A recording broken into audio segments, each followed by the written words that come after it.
चीज़ें मैं आपके साथ शेयर कर देता हूँ। नंबर एक ये है कि इमरान खान साहब की मुलाकातों के हवाले से जितने भी केसेस हैं उन सबको इकट्ठा करके, क्योंकि वो उनकी फैमिली ने भी केसेस किए हुए हैं और उनकी पार्टी के दीगर लीडर्स हैं उन्होंने भी केसेस किए हुए हैं। अभी सुहेल अफरीदी नए वज़ीर आला बने, उन्होंने भी केस कर दिया है। ये सारे केसेस इकट्ठे करके अब इस्लामाबाद हाई कोर्ट में एक लार्जर बेंच बना दिया गया। ये केस अब लगेगा 23 तारीख को। जवाब तलब कर लिया अदालत ने कि ले और ये सारे जवाब अपना अपना, सुप्रिंटेंडेंट जेल को भी बाकी सबको भी कहा गया ये अपना जवाब लाके जमा करवाएं, बताएं आप क्यों नहीं इमरान खान की मुलाकातें करवा रहे हैं, रीजन क्या है।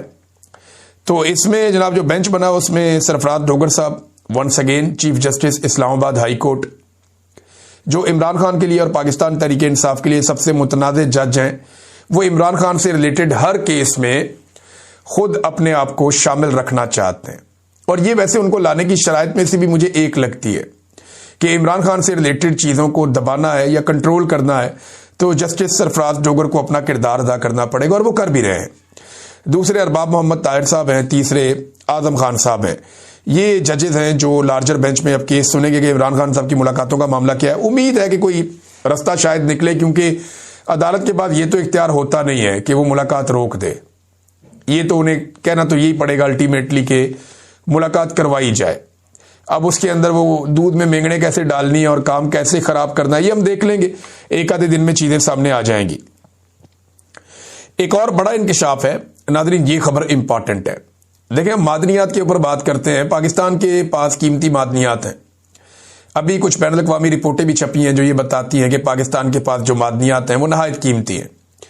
यही मादनियात हैं जिनके कुछ नमूने पाकिस्तान के फील्ड मार्शल आसिम मुनीर ने डोनाल्ड ट्रंप को उस वक्त पेश किए जब शहबाज शरीफ भी वहां पे मौजूद थे। इसके ऊपर पूरी दुनिया में बड़े अजीबोगरीब मीम्स बनाए गए कि पाकिस्तान का आर्मी चीफ एक दुकानदार की तरह काम करता है। तो ये पाकिस्तान के लिए थोड़ा शर्मिंदगी का बायस बनी वो तस्वीर।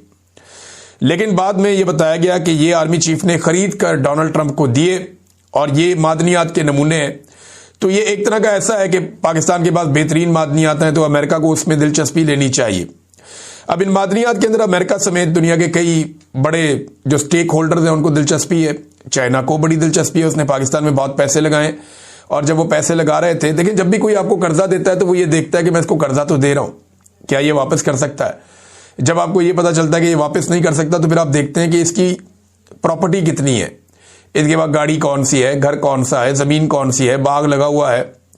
तो फिर आप हिसाब लगा लेते हैं कि अगर ये मेरे पैसे वापस नहीं दे पाएगा तो ये चीजें तो मुझे दे देगा, कम से कम मेरा नुकसान आराम से पूरा हो जाएगा। तो चाइना ने पाकिस्तान को बहुत पैसा दिया और चाइना परवेज मुशर्रफ के दौर में सर्वेस कर चुका था कि पाकिस्तान में कहां कहां पे कौन कौन सी मादनियात मौजूद है।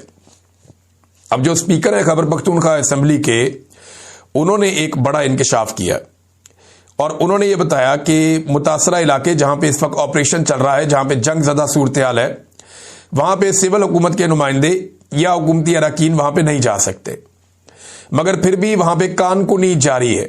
यानी मादनियात निकालने का सिलसिला उन इलाकों में जारी है जहां पे सिविलियन फटक नहीं सकते, जहां पे जो मौजूदा हुकूमत है खैबर पख्तूनख्वा की, उनके नुमाइंदे नहीं जा सकते कि जनाब आपकी जान जा सकती है। तो सिविल हुकूमत के नुमाइंदे वहां नहीं जा सकते, लेकिन वहां पे कानकुनी की जा रही है, मादनियात निकाली जा रही हैं लगातार। और इस पे उन्होंने एक और जुमला कहा कि कीमती मादनियात के दर्जनों ट्रक रोजाना वहां से निकल जाते हैं, कोई एक दो ट्रक नहीं। वो कह रहे हैं कीमती मादनियात के दर्जनों ट्रक रोजाना उन इलाकों से निकल कर जा रहे हैं, उन्हें तो कुछ नहीं हो रहा। अब उस पर उन्होंने कहा ये एक्शन लिया जाएगा। स्पीकर के मुताबिक आईजी को वो बुलाएंगे और कोर कमांडर को बुलाएंगे और इसके ऊपर ब्रीफिंग लेंगे कि जनाब ये मादनियात कैसे निकल रही हैं वहां से। और मादनियात निकालने के ऊपर खैबर पख्तूनख्वा की हुकूमत को एक पॉलिसी बनानी चाहिए, सारी चीजों को रिव्यू करना चाहिए कि मादनियात कौन सी निकल रही हैं, किस ठेके के तहत निकल रही हैं, किस कानून के तहत निकल रही हैं और किसको जा रही हैं, और उसमें खैबर पख्तूनख्वा को या वहां के जो मकामी अफराद हैं उनको क्या हिस्सा मिल रहा है। कुछ अर्सा पहले DGISPR का एक स्टेटमेंट बड़ा मुतनाज़ हो गया था जिसमें उन्होंने फरमाया था कि ये मादनियात कहते हैं हमारी हैं, तो क्या ये अपने जहेज में लेकर आए थे, यानी इनकी माओं के जहेजों में तो नहीं आई। ये इस तरह से बात की थी। DGISPR का ये कहना था कि मादनियात किसी के जहेज में नहीं आई हुई, ये पाकिस्तान की है। लेकिन अगर पाकिस्तान की है तो पाकिस्तान कौन है? पाकिस्तान के अवाम ही पाकिस्तान है। और जिन इलाकों में ये मादनियात निकल रही हैं, अगर वहां बदअमनी रखी जाती है, अमन कायम नहीं किया जाता या वहां तामीर व तरक्की नहीं होती और इन मादनियात के से मिलने वाला जो पैसा है वो उन लोगों की खुशहाली पर नहीं लगता, तो फिर तो कोई फायदा नहीं। अब स्पीकर ने कहा जी इसके ऊपर अब इंक्वायरी करेंगे, कमेटी बनी हुई थी, लेकिन ये वजीर आला की तब्दीली का मामला आ गया, लिहाजा अब कमेटी दोबारा से अपना काम करेगी। नाजरीन, एक और खबर है मेरे पास। ये खबर मैंने पढ़ी, मुझे बहुत अजीब लगा, मुझे दुख भी हुआ। ये माजिद निजामी साहब की खबर है, उन्होंने ये दी थी और बड़े अच्छे जर्नलिस्ट हैं वो। चंद दिन पहले उन्होंने ये खबर दी थी, 16 अक्टूबर के अखबार में ये खबर छपी हुई थी। अब हुआ ये था कि एक फौजी ऑफिसर है वो शहीद हो गए। खजूरी चेक पोस्ट है एक मीर अली में, खजूरी पोस्ट, वहां पे एक साबिक फौजी ऑफिसर है, उनका बेटा जफर सईद, वो वहां पे तैनात था, वो भी अभी फौज में सर्व कर रहा था, वो वहां पे शहीद हो गया। और एक दिन उसकी लाश कौमी परचम में लपेट कर एक ताबूत के अंदर उसके घर लाई गई और बताया गया कि इसके सीने पर 5 गोलियां लगी हैं जिनसे ये शहीद हुआ है। और उसके बाद ये कहा गया कि इसका जो है वो पेंशन वगैरह और बाकी चीजें आपको मिलेंगी और माली इमदाद भी दी गई। लेकिन जब बेटे की जो बेवा है उन्होंने और जो फैमिली के लोग हैं उन्होंने पेंशन के लिए राब्ता किया इदारे से, तो उन्हें यह बताया गया जी इसने तो खुदकुशी की है। अब ये एक बड़ी अजीबोगरीब बात है कि 2 मरतबा माली इमदाद मिल गई, लेकिन जब शहीद की वालदा और बेवा पेंशन के लिए गई तो उन्हें कह दिया गया कि उसने खुदकुशी की है।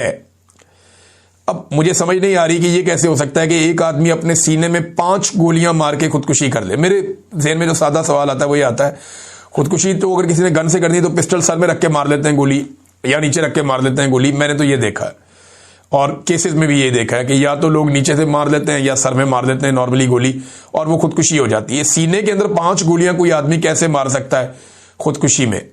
यानी एक गोली मारेगा तो उसके बाद तो उसकी हिम्मत ही नहीं होती दूसरी गोली चलाने की, लेकिन वो कहते हैं जी अपने सीने में 5 गोलियां इसने मार के खुदकुशी की है। ये बड़ी अजीब खुदकुशी की कहानी है जो अब सामने आई है। मेरे ख्याल में इस पे आर्मी चीफ को नोटिस लेना चाहिए और जो मिलिट्री क़यादत है उन्हें नोटिस लेना चाहिए, कोर कमांडर को वहां पे नोटिस लेना चाहिए और इस केस को दर्द दिल के साथ देखना चाहिए।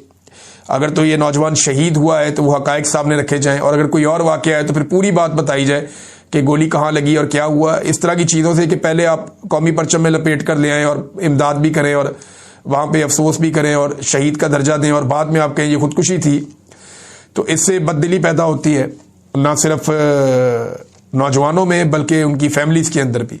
लिहाजा इस मामले को दर्द दिल के साथ देखा जाना चाहिए, ये अफसोसनाक है। नाजरीन, जो बुलेट प्रूफ गाड़ियां खैबर पख्तूनख्वा की हुकूमत ने वापस की, उन्होंने कहा ये ठीक नहीं है, पुरानी गाड़ियां आपने हमें दे दी है यूएन की, वो गाड़ियां बलूचिस्तान ने कहा जी हमें दे दें।